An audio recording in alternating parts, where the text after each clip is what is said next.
Hello my dear students, welcome to your master chem channel. कैसे हैं प्यारे बच्चों? Very good.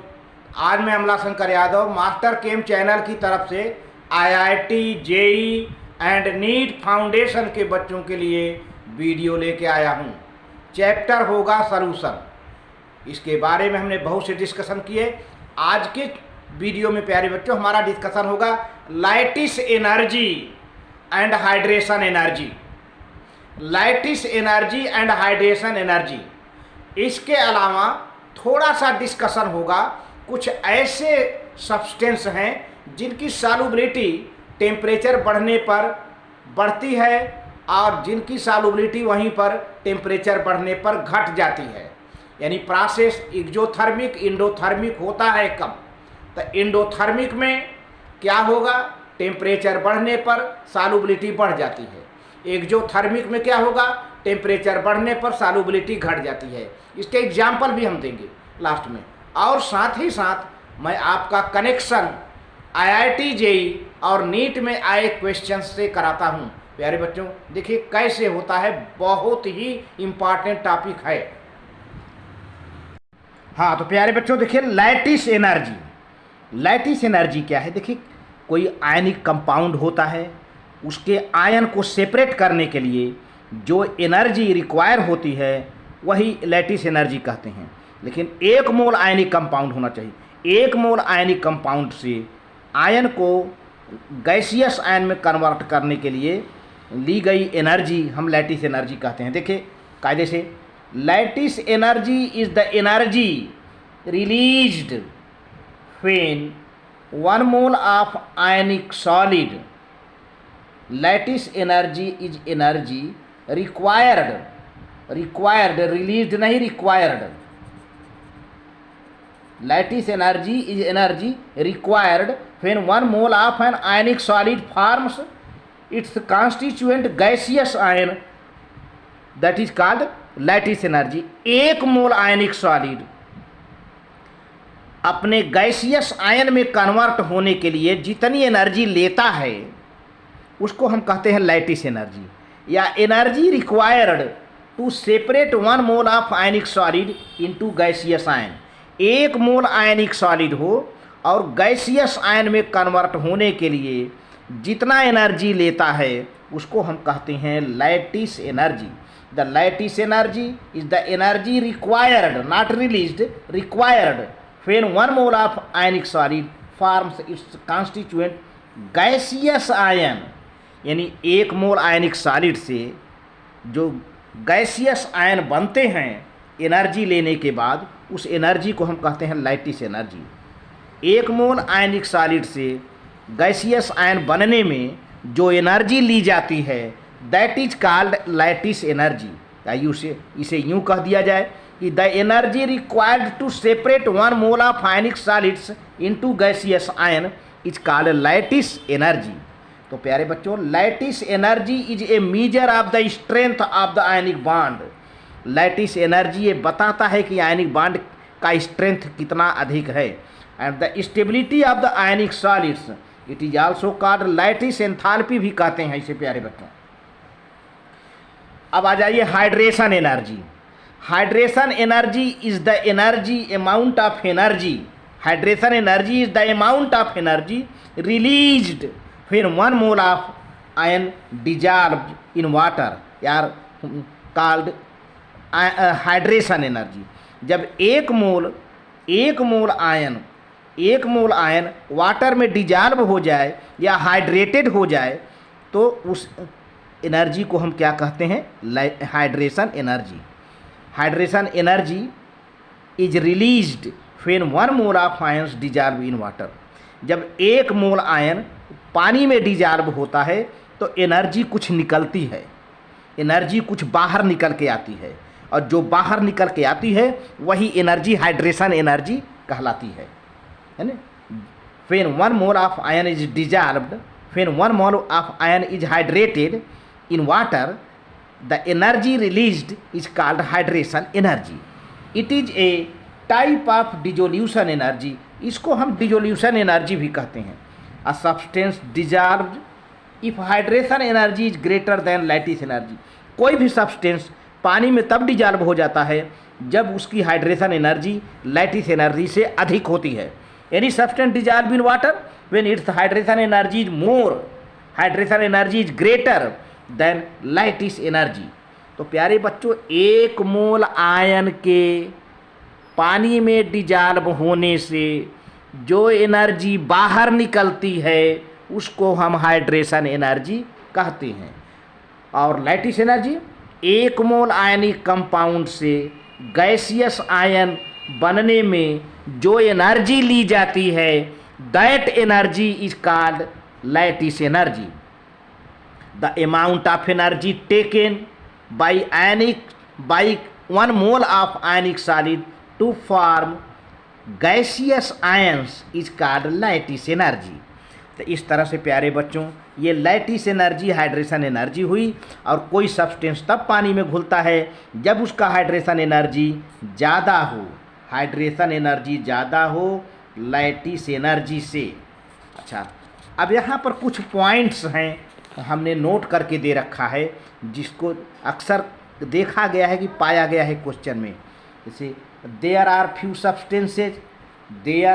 Substances like cerium sulphate Ce2SO4 thrice, ये cerium sulphate है। Lithium carbonate Li2CO3, sodium carbonate monohydrate Na2CO3H2O etcetera, whose solubility decreases with increase of temperature. इनकी solubility temperature बढ़ने पर घटती है। वैसे टेम्परेचर बढ़ने पर सॉल्युबिलिटी बढ़ती है, लेकिन यहाँ पर एक्सेप्शनल मामला है कि इनकी सॉल्युबिलिटी जैसे जैसे टेम्परेचर बढ़ता है घटती है। इनकी सॉल्युबिलिटी क्यों घटती है? Because the process of dissolution is exothermic. जब ये पानी में डिजॉल्व होते हैं तो हीट निकलती है, हीट इवॉल्व होती है। देखिए, solute plus solvent is equal to solution plus heat. तो एक्सोथर्मिक प्रोसेस है। एक्सोथर्मिक प्रोसेस में टेम्परेचर बढ़ाने पर डिसोल्यूशन घटता है, सॉल्युबिलिटी घट जाती है। कौन कौन सा एग्जाम्पल है? Cerium sulphate, lithium carbonate, sodium carbonate monohydrate, ये सब आता है एग्जाम्पल में। अक्सर जो है इनके क्वेश्चंस रहते हैं। और वहीं पर those whose solubility increases continuously, whose solubility increases continuously with increase of temperature. Most of the substances like sodium nitrate, potassium nitrate, sodium chloride, potassium chloride etc. the solubility increases with increase in temperature. इनकी solubility बढ़ती है। ये दूसरा है, इनकी solubility बढ़ती है temperature बढ़ने पर। ऐसा क्यों? Because the process of dissolution is endothermic. यहाँ पे एंडोथर्मिक है, यानी solute plus solvent plus heat, ये है एंडोथर्मिक है, तब सॉल्यूशन बनता है। तो प्यारे बच्चों, एक्सोथर्मिक एंडोथर्मिक मेरा मेन यहाँ पर समझाने का मतलब था कि एक्सोथर्मिक में सॉल्युबिलिटी घट रही है क्योंकि हीट खुद बाहर निकल रही है। अब ऐसे कौन कौन से सब्सटेंस हैं? Cerium sulphate, sodium carbonate monohydrate, lithium carbonate, ये सब इनकी सॉल्युबिलिटी घट जाती है टेम्परेचर बढ़ने पर। और यहीं पर दूसरा पॉइंट है sodium nitrate, potassium nitrate, sodium chloride, potassium chloride, इन सब की सॉल्युबिलिटी टेम्परेचर बढ़ने पर बढ़ जाती है क्योंकि इनका डिसोल्यूशन प्रोसेस एंडोथर्मिक है। तो इस तरह से ये रहा। अब आते हैं प्यारे बच्चों क्वेश्चन की ओर, जो क्वेश्चंस आए हुए हैं। देखिए, यहाँ पर है एक ग्राफ बना हुआ है, आपको दिख रहा है। अब ग्राफ में इधर ये टेम्परेचर लिया गया है, इस एक्सिस पर सॉल्युबिलिटी ली गई है। द सॉल्युबिलिटी इन ग्राम पर लीटर लिखा हुआ है, यहाँ पे टेम्परेचर लिखा हुआ है। ये सॉल्युबिलिटी इन ग्राम पर लीटर है। अब आप देखिए पहले क्वेश्चन को, solubility curve of sodium sulphate है, sodium sulphate decahydrate Na2SO4 10H2O in water with temperature given as, ये दिया गया है। सोडियम सल्फेट डेकाहाइड्रेट की सॉल्युबिलिटी ये ग्राफ में दिया गया है। यहाँ पे देखो बच्चों, 34 डिग्री सेल्सियस है ये टॉप पर, है ना। तो अब यहाँ पे 4 ऑप्शन हैं, आपको कौन सा ऑप्शन सही लगता है मैं बताता हूँ। Solution process is exothermic, B क्या है? Solution process is exothermic till 34 degree Celsius and then endothermic after 34 degree Celsius, माने 34 डिग्री सेल्सियस तक एक्सोथर्मिक है, बाद में एंडोथर्मिक। लेकिन ये आंसर सही नहीं लग रहा है। Solution process is endothermic till 34 degree Celsius and then exothermic after 34 degree Celsius. यही आपका आंसर सही है। कैसे, मैं ग्राफ को समझा देता हूँ। देखिए प्यारे बच्चों, ये ग्राफ हल्का सा उठ रहा है यहाँ से। इसका क्या मतलब समझा कि सॉल्युबिलिटी भी बढ़ रही है और टेम्परेचर भी लिया जा रहा है। सॉल्युबिलिटी बढ़ रही है, टेम्परेचर लिया जा रहा है। तो शुरू वाला प्रोसेस क्या है प्यारे बच्चों, एंडोथर्मिक है। ये जो पॉइंट है, पीक पॉइंट, यहाँ से यहाँ तक एंडोथर्मिक है। और यहाँ का जो टेम्परेचर है वो बताया गया है 34 डिग्री सेल्सियस। ये नीचे लिख दिया हूँ मैं, ये डॉट डॉट लाइन है। अब इसके बाद प्यारे बच्चों ये ग्राफ बिल्कुल ये निकल जा रहा है ढाल पे है, यानी सॉल्युबिलिटी घटती जा रही है। सॉल्युबिलिटी आपकी घट रही है। देखिए ये नीचे आ रहा है ना, सॉल्युबिलिटी घट रही है। और सॉल्युबिलिटी घटने का मतलब क्या होता है, मैंने अभी अभी बताया है, एक्सोथर्मिक 34 डिग्री सेल्सियस तक प्रोसेस कैसा रहा, एंडोथर्मिक। इसके बाद 34 डिग्री सेल्सियस के बाद प्रोसेस क्या हो गया, एंडोथर्मिक। मतलब सॉल्युबिलिटी घटती जा रही है और हीट निकलती जा रही है। तो ये ग्राफ को देख करके लग रहा है कि ये जो है solution process is endothermic till 34 degree Celsius and then it becomes exothermic after 34 degree Celsius. तो आपका सही आंसर सी है।